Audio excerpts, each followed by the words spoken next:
Bonjour et bienvenue au Télésommet La Clé, c'est moi. Aujourd'hui, j'ai le plaisir de vous présenter Zara Issani. Zara, c'est une perle, une belle découverte pour moi. Zara travaille principalement en coaching, soit personnel ou aussi en entreprise, pour aider les gens à faire un éveil vers eux-mêmes. Alors, sans plus tarder, je vous présente Zara. Bonjour Zara et merci beaucoup d'être avec nous aujourd'hui. Merci Sonia de me recevoir. Merci infiniment. Alors, pour débuter, je te dirais, parle-nous un peu de toi. Alors, parler de soi, c'est vaste, c'est grand. Ce que j'ai envie de dire, surtout, c'est que il y a qui je suis aujourd'hui, il y a qui j'ai été.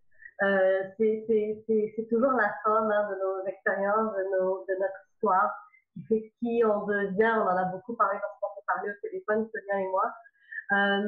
Et j'ai envie de dire aujourd'hui, oui, je suis accélératrice de succès, j'amène les gens à passer à l'action, à éviter de procrastiner, à comprendre ce qui se passe. En fait, le corps humain, la machine elle-même est extraordinaire. Je ne comprends pas tout encore aujourd'hui, mais il y a des choses que j'ai pu comprendre et acquérir au fil du temps. Et donc aujourd'hui, à travers des coachings, des conférences, des formations, j'essaie de transmettre mon savoir. C'est tout simplement génial. Tu le sais, tu le fais aussi. Toi, tu es à ton niveau, tu l'as fait beaucoup dans les entreprises, tu es en train de le faire avec le télésommé. Ça n'a pas de prix de pouvoir aider quelqu'un, de passer d'un point A ou d'un état A à un état B. C'est juste magnifique. Écoute, Zara, la clé, c'est moi. Qu'est-ce que ça représente pour toi? On ne vit pas la vie de quelqu'un d'autre. On vit notre vie. C'est tout simple. Il y a une recette, et la recette, c'est pas la mienne, c'est pas la tienne, c'est pas celle de Sonia, c'est la tienne, pour toi qui nous écoutes. Alors, c'est tout simplement, oui, il y a des manières de faire, il y a des recettes toutes prêtes, il y a des, oui, si on veut monter une entreprise, il y a une façon de faire. Si on veut être un bon gestionnaire, il y a des façons de faire. On va apprendre à être comptable, définitivement, pour apprendre la recette, on va apprendre à être médecin, définitivement, il y a une recette. Mais ce qui va faire qu'on est un bon médecin, ce qui va faire qu'on est un bon comptable, ce qui va faire qu'on est un bon entrepreneur ou un bon coach, c'est pas tant la technique, c'est qui on est. Et c'est pour ça que la clé, c'est moi. Pour moi, c'est chaque personne qui est à sa place. Tu le sais, hein, mon mantra, c'est je crois que chaque personne a sa place, qui a un rôle important à jouer dans le monde. Et on a besoin de chaque personne qui nous écoute aujourd'hui, qu'ils soient à leur place, qu'ils soient sur leur X, pour pouvoir faire profiter de leur connaissance, de leur expertise, de leur pouvoir créateur. Voilà. Wow! Quel beau message pour ceux qui nous écoutent. Zara, dans ta vie, quand est arrivé le déclic pour toi là, que tu as dit la clé, là, c'est moi? Comment c'est arrivé dans ta vie? C'est une bonne question. J'en ai pas parlé souvent. Je commence à être interrogée beaucoup sur ce sujet-là. Il y a 8 ans, je vais faire une histoire très courte. Je suis arrivée ici à Montréal en 99. Je suis indienne, mais en Côte d'Ivoire. Okay, je suis venue ici pour mes études universitaires. Je fais mes études. Je finis par rencontrer un monsieur québécois avec qui je me marie, avec qui je veux prendre ma vie, et je lui dis, moi, je ne veux pas rester ici, je veux retourner en Côte d'Ivoire parce que mes parents ont des entreprises et je veux, je me suis toujours dit, en fait, depuis l'âge de 12 ans, je veux travailler avec papa. C'était très clair, c'était tracé, ma vie, elle est là-bas. Ce que je décide de faire en 2009, 2000, ouais, c'est à peu près en 2009, où je retourne là-bas et finalement, ça ne se passe pas comme on veut. La guerre arrive, des élections se passent dans le pays, ça ne fonctionne pas souvent. Et je me retrouve en décembre 2010, où mon père en novembre me dit Zara, ça commence à aller pas bien, quittez le pays et vous reviendrez quand ça ira mieux. Et moi de dire, ben non, c'est mon pays, je ne vais pas déserter alors qu'il a besoin de moi, non, je vais rester. Et il y a eu un déclic, il y a eu deux déclics. Le premier, ça a été un jour où je me suis arrêtée en pleine euh, une nuit en fermant ma porte d'entrée. J'ai tout fermé, j'ai tout vérifié, j'avais peur en fait. Ça commençait à tirer en bas de chez moi, la calèche des portes. Et je commençais à stresser, j'avais deux enfants de 1 an et demi et 6 mois, et j'étais stressée. Et j'ai réalisé que je suis revenue sur mes pas, j'ai pris ma table à manger, je l'ai mise sur la porte d'entrée, j'ai mis mes chaises sur la table, et là j'ai réalisé que j'avais peur de mes propres frères, parce que pour moi, la Côte d'Ivoire, c'est des frères et des sœurs, les Ivoiriens. Et j'avais peur de mes propres frères. Et c'est à ce moment-là que j'ai décidé de dire à papa, ok, je vais partir, je vais prendre du recul, j'ai besoin de sécurité. Et comme de fait, on est parti et à 3 jours de notre retour, papa nous licencie, entre guillemets, de l'entreprise familiale parce que ben, on était d'abord les derniers rentrés, les premiers sortis, et en même temps, ben, il ne voulait surtout pas prendre la responsabilité des petits-enfants, de la sécurité des petits-enfants sur son dos. Oui.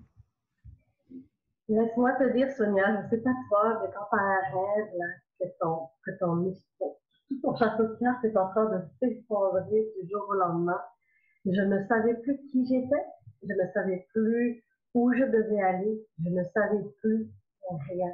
Je pleurais et je pleurais et je pleurais, je me décomposais, je ne savais plus du tout ce que je devais faire, parce que pour moi, à cette époque-là, l'estime que j'avais de moi était encore tellement basse que le seul employeur qui pouvait m'engager, c'était mon père. Oh, quand même. OK? Et je vous le dis, là, c'est trop ce que je suis en train de vous dire, là, je réalise pendant que je vous parle. Je suis en train d'écrire un livre, donc tout est dans mon livre, mais de vous le dire comme ça, là, ça fait spécial, mais de juste réaliser ça, et là, ça a fait, OK, ça marche pas, il y a quelque chose, c'est pas possible. Et tranquillement, j'ai décidé de monter mon entreprise, j'ai décidé de travailler sur moi, j'ai décidé vraiment j'avais mes études déjà de relations d'aide, mais j'avais travaillé sur une grosse partie de moi, je pensais que beaucoup de choses avaient été faites, mais il va rester encore pas mal à part. C'est comme un oignon, hein? C'est comme un oignon. On enlève une fleur, il y en a une autre, tu penses que ça va bien, il y en a encore une. Dans le milieu de l'oignon, il y a un autre oignon. Exactement, Sonia, c'est exactement ça. Et tu te retrouves avec quel âge j'avais dans 2011, j'avais 31 ans. Et je me retrouve à 31 ans avec 2 enfants, avec je sais plus ce que je veux faire, mon mari non plus d'ailleurs, et on se retrouvait un peu le bec dans l'eau avec ok, bon, ben, c'est quoi le prochain step, et voilà. Et finalement, j'ai une amie qui m'a dit, écoute, tu aides les gens gratuitement depuis tant d'années, fais-le, fais-toi payer, tu fais quelque chose avec. Et oui. Et c'était un bon conseil, donc finalement, c'est ce que j'ai décidé de faire. Mais je dirais que pendant ce janvier et le mois d'août où j'ai eu cette réflexion-là, j'avais réalisé que je me suis toujours cachée derrière un homme.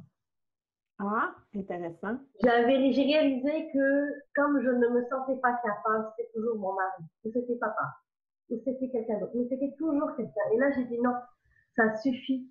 Ma vie, c'est ma vie. Et il n'y a personne qui va la construire et qui va la bâtir pour moi. Je vaux quelque chose, je ne sais pas encore ce que je veux totalement. Et encore, je dois avouer qu'à 38 ans aujourd'hui, je me découvre encore. Et comme je te disais avant de commencer l'entrevue, j'ai eu des opportunités magnifiques cette semaine. Et je vois l'image que je projette et je regarde ce que je récolte et je dis, OK, bon, OK, on est rendu là, OK, on avance. Et vraiment, en toute humilité, c'est vraiment ce qui se passe pour moi. C'est comme, je suis comme un enfant un peu qui déballe un peu tous les jours, déballe un cadeau d'une facette de moi. Mais c'est ça, et c'est là qui a été le point tournant où finalement, la vie m'a fait un beau cadeau très mal emballé, où finalement, bah écoute, on va te donner une guerre, retourne à Montréal te léger, et puis ton plan, bah, ton rêve, écoute, ton rêve, c'est ton rêve, quoi. C'est pas grave, t'en construiras un autre. Et puis tu sais, à force de regarder ça, j'ai réalisé qu'en fait, la vie m'avait ramené 3 fois à Montréal. Ah, quand même. Et là, j'ai réalisé, OK, j'ai peut-être un chemin à faire à travers Montréal, que je le veuille ou que je le veuille pas, il y a une acceptation et il y a un accueil de ce qui est. Donc, ça a été vraiment ça, mon tournant, de réaliser que la vie me ramenait 3 fois, ça faisait 3 fois qu'elle me ramenait à Montréal. Ça faisait autant d'années que je me cachais derrière les autres parce que je pensais que je valais pas assez. Et tranquillement, ça a été ça. de réaliser que la clé, c'est moi. Ben, la clé, c'est moi. C'est moi qui suis responsable de ma vie. C'est moi qui, si j'ai telle conséquence, c'est pas la faute du soleil, c'est pas la faute de madame Intel, c'est pas la faute de monsieur Intel. C'est ma responsabilité. J'ai telle conséquence, qu'est-ce que j'ai fait pour pouvoir recevoir cette conséquence? Je trouve ça bien, bien intéressant. Écoute, tout ton cheminement, ça t'a amené à, comme tu dis, à faire des conférences, à travailler. Euh, Comment tu as transformé ton expérience, dans le fond, en service d'accompagnement pour les gens? Je te dirais que je suis partie de moi. Hein. C'est aussi simple que ça. Euh, j'avais les connaissances. J'ai un bac HEC Montréal. J'ai étudié en relation d'aide. J'avais tout ce qu'il fallait au niveau technique. Mais à un moment donné, quand je le vis, enfin, il y en a plein. Quoi, dans le coaching de vie, c'était bien beau. Oui, un enfant de 12 ans peut souffrir d'intimidation et de confiance en soi. Et puis la personne qui part à la retraite, elle s'en va tranquille, elle a pas de l'inconnu. Qu'est-ce qu'on dessert? Pour qui on travaille? Qu'est-ce qui fait waouh à l'intérieur? Et finalement, j'ai dit, ben, qui je suis une femme, 30 ans à peu près, 2 enfants, je sais plus du tout ce que je veux. Peut-être que cette clientèle-là, ça pourrait être intéressant, en fait, parce que je sais de quoi je parle. Je sais ce que j'ai déballé. Je sais les efforts que ça a pris pour pouvoir le déballer. C'est vrai que j'avais des outils, j'avais une longueur d'avance, contrairement à la personne qui le vit, qui n'a pas tous les outils que j'ai parce que j'ai essayé là-dedans. Mais je me suis dit qu'avec le bagage d'outils, justement, je suis allée chercher, ben, pourquoi ne pas desservir ces personnes-là qui se retrouvent à un carrefour, qui ont 30 ans ou 27 ans, qui ont arrêté leur travail qu'elles adoraient pour leur famille, et que 5 ans après retournent sur le marché de l'emploi, et puis qu'ils disent, OK, oui, mais ce que je faisais à ce rythme-là, ça marche plus. OK, oui, mais en plus, j'aime plus faire ça, je préfère ça. Et je vais être utile. Et je te dirais que depuis que je colle l'expérience, donc mon histoire à la théorie, ben, c'est plus moi, c'est plus facile. J'ai plus de plaisir parce que j'ai pas à porter de masque et je ne veux plus porter de masque. Je serai Zara Issani dans son intégralité avec ses forces et ses faiblesses. Moi, j'aime bien dire qu'on est tous des gens exceptionnels parce qu'on est tous uniques. Et on a tous, comme tu as dit, notre place. Tu le dis toi aussi, hein, on a tous notre place. On est tous importants. On a tous une mission. On est tous là pour quelque chose. Et j'aime bien dire aussi qu'un jour ou l'autre, on est tous un ange sur la route de quelqu'un. Oui, et on en a plein des anges terrestres. Comment je fais des anges terrestres? Il y en a plein, il y en a plein qui traversent notre route. J'en ai eu tout au long de ce 8 ans, Sonia, ça a été magnifique. Et je dirais que pour les gens qui nous écoutent, qui se retrouvent dans ce chemin-là, la première chose, c'est n'essayez pas d'être parfait. N'essayez pas d'être parfait parce que quand on veut que tout soit parfait pour se lancer ou pour partir d'une action, on se met des bâtons dans les roues tout de suite. Allez, parlez-en de votre projet. Vous voulez changer de travail? Fine. Parlez-en autour de vous. Qu'est-ce que les gens pensent? Qu'est-ce que la littérature dit? Écoutez les coachs, écoutez et faites votre idée, votre propre recette. Arrêtez pour les entrepreneurs qui veulent se lancer, la même chose. Si vous voulez que le site web, le logo, soit parfait, ben, excusez-moi, je suis sûre que ça sera parfait. Okay? Parce que ça n'arrête jamais. En tant qu'entrepreneur, je le sais, ça n'arrête jamais. Tu le sais, Sonia, c'est jamais suffisant.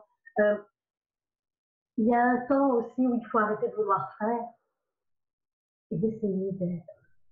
Écoutez l'intuition. Écoutez la voix qui est à l'intérieur qui dit oui, mais c'est plus que ça. Ok, c'est plus quoi? C'est pas en faisant que tu vas le savoir. Assis-toi, regarde dehors, respire et attends la réponse. Parce qu'on est trop dans le faire, on perd notre focus à vouloir faire. On court après les devoirs, on court après les repas, on court après les courses, on court après le métro, le bus, on court après notre boss, on court après les collègues, on court après les projets, on fait notre... Stop! Réfléchissons avec notre cœur. La tête peut être au service de notre cœur. Oui, pas l'inverse. Exact! Ayez votre intuition, ayez votre wow, ayez votre éveil, et après mettez votre connaissance, votre expertise, vos compétences au service d'eux. Mais pas à l'inverse. pas à l'inverse. Je trouve ça très, très intéressant ce que tu dis. C'est vrai que on est dans une société aujourd'hui qui est de consommation. On a tout le regard, tu sais, avec les réseaux sociaux, tout le monde est épié, on se compare. En tout cas, la société est très, en tout cas, les valeurs et tout ça. Je pense que dans ton message, c'est comme laisse faire les autres, regarde en toi, écoute-toi, ressens, sois ici maintenant et fais ce que tu ressens. Et c'est là que tu vas récolter plein de beaux cadeaux de la vie. Et c'est l'équilibre des deux. On a besoin d'être à l'extérieur comme on a besoin d'être à l'intérieur. Moi, j'ai fait pendant 8 ans. Ça n'a pas forcément fonctionné. 5 ans, vraiment temps plein. 3 ans où j'ai commencé à écouter l'intérieur.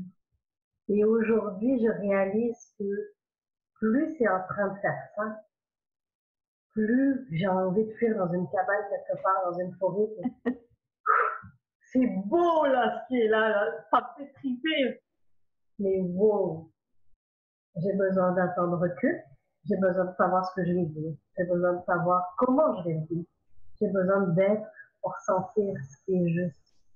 J'ai besoin de pouvoir juste lâcher. Juste lâcher et faire la folle pendant un moment. M'amuser, rire comme un enfant. Tantôt, tu parlais de procrastination. Mon Dieu, ce mot-là, il est comme... j'ai comme la... Les meubles lourds à prouver, je sais. C'est ça, je l'aime pas. Ouais, en tout cas, procrastination. Ouais. De là à l'action. Oui. Peux-tu nous parler un peu... Oui. Parce que tu en parles beaucoup de des conférences et tout ça. Fait que j'aimerais ça que tu nous parles un peu... Ben, en fait, c'est que j'ai décidé d'en parler, pas forcément parce que je le vis, parce que je suis pas quelqu'un qui procrastine. Si je procrastine, c'est parce que je sens qu'il y a vraiment une raison, c'est pas le moment. Mais j'avais envie d'en parler parce que ça me touche énormément de voir qu'il y a des gens qui veulent changer de monde. Il y a des gens qu'on a besoin de respect. Puis des fois, j'ai juste envie de leur dire, go là, j'ai besoin de toi dans mon projet, là, go, fais quelque chose, avance. Et c'est vrai que je suis quelqu'un qui est toujours dans l'action et je gagne définitivement à des fois l'être un peu moins pour pouvoir me poser, et c'est ce que j'ai appris dans les 3 dernières années. Mais je réalise que ces personnes-là se sentent frustrées et perdent confiance en la vie et perdent espoir de pouvoir se trouver la personne qu'ils savent qu'ils sont à l'intérieur. C'est comme, tu m'avais raconté ça, il y avait un volcan, il y avait quelque chose à l'intérieur de toi, il fallait que ça sorte, et tu le sens là, tu les vois, tu parles de leur projet, tout est là. Il manque juste à appuyer Enter, tout se prêt là, parce qu'ils ont les contacts, ils ont le réseau, ils ont tout ce qu'il faut, mais ils ont peur, ou ce n'est pas l'idéal de ce qu'ils ont. Oui, ils le font avec attente, c'est qu'ils se disent, oui, mais du coup, que ça marche pas, alors on ne va pas le faire, hein. C'est plus facile. Et il y a plusieurs raisons qui vont faire où il y a un manque de confiance en soi.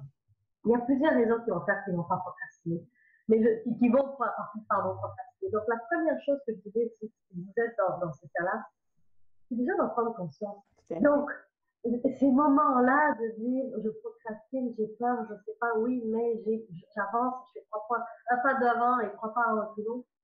Ok, observe ce que tu es en train de faire. Et choisis. Est-ce que tu veux être un jour, et ça je me souviens l'avoir dit avant de partir en Côte d'Ivoire à mon mari, on était assis sur un banc dans un parc et j'ai dit chérie, tu sais quoi, je préfère dire un jour, être sur le même banc et dire un jour, je l'ai fait, on s'est planté, c'est pas grave, dans la vie. Que de dire j'aurais vendu, je sais pas ce qu'aurait été la vie.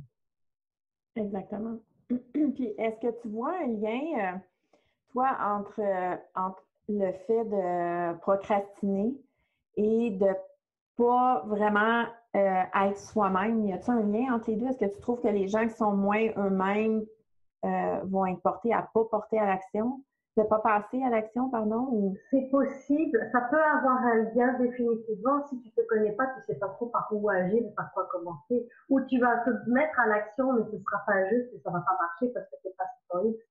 Donc définitivement le fait, tu parlais d'oignon et moi c'est un exemple que je donne beaucoup effectivement, c'est que dans l'oignon au milieu c'est ton et ton essence, l'enfant qui vient de naître là, à l'heure où on parle, celui qui vient de naître là, lui il est là. Ton oignon il est pas gros, il est dans l'essence. OK? Le seul problème, c'est qu'à un moment donné, on avance, on grandit, on apprend, on achète des croyances, et puis des perceptions, et puis bon, ben, on s'en met des couches de protection et c'est correct parce qu'on a besoin de se protéger d'une certaine manière. Mais on grandit avec ça. Et définitivement que quand on est dans cette oignon-là et qu'on est à la dernière couche actuelle, on met des choses en place, mais si on ne se connaît pas, ben, c'est pas totalement nous. Donc oui, ça marche. Et là, on se dit, oui, mais il semble que je pourrais faire mieux. Et ça, c'est l'essence qui parle. Mais on ne sait pas encore comment arriver à cette essence-là. Alors, définitivement, ça a un lien. Et je te dis que la première chose, c'est la connaissance de soi, être soi. C'est un travail sur soi.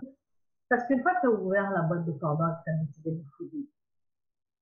T'inquiète pas, elle va pas se refermer. De toute façon, tu n'arrives jamais à la refermer, la boîte de Pandore. Tu as beau essayer d'appuyer, ça ne fonctionne pas. Non, c'est un travail à vie. Exact. Et moi, j'ai souvent dit, moi, j'ai dit, chérie, j'étais bien quand je faisais d'autres choses avec ma tête en salle et puis c'était à côté des autres. Ah, j'étais bien. C'est trop facile de dire que tu ne peux pas. Tu peux, tu as tout pour le faire. Comme tu dis, c'est comme c'est faux. Je pense dans tout le message, que tu as dit, ce que je retiens, c'est il faut faire une pause. Il faut se choisir soi. Il faut s'accepter et s'aimer. Y aller dans l'acceptation totale de qui on est, pourquoi on est comme ça. Tu sais, des fois, on a développé des réflexes, des protections à cause d'événements traumatisants ou peu importe. Faut se pardonner. C'est comme, OK, c'était comme ça, j'en ai pris conscience, je l'enlève, je m'aime, je me pardonne. Je vais bien, je l'accueille, je continue, j'avance. C'est un peu ce que je retiens. Exact. Puis on va tomber. Toi et moi, on est coach, conférencière, enfin, on fait beaucoup de choses. Ça se peut bien que je fasse une conférence et que je me plante. J'en avais fait une où d'ailleurs mon talon est planté dans le stage, vraiment, ben oui, et j'avais du monde devant moi. Et mon talon, ben, il avait rentré entre deux cracks devant tout le monde. Et puis j'ai failli tomber. Mais bon, on en rigole, et puis c'est correct. Et il y a des fois où je vais dire des choses que je ne serais pas du tout là. Et puis c'est correct, parce que je suis une humaine. C'est juste comme ça. C'est ça. L'imperfection, c'est la beauté. C'est ce qu'on disait tantôt. Il ne faut pas chercher la perfection. C'est ça. C'est s'accueillir dans nos travers, c'est s'accueillir dans nos défauts, c'est s'accueillir dans nos moments de fun, de s'accueillir dans nos moments de victoire, de succès, de réussite. On ne peut pas dire j'accueille cette partie-là, mais cette partie-là, je n'en veux pas. Ben non, c'est partie de nous. Et on ne peut pas dire que j'en ai pas besoin. Si tu veux voir la lune, ça prend la nuit.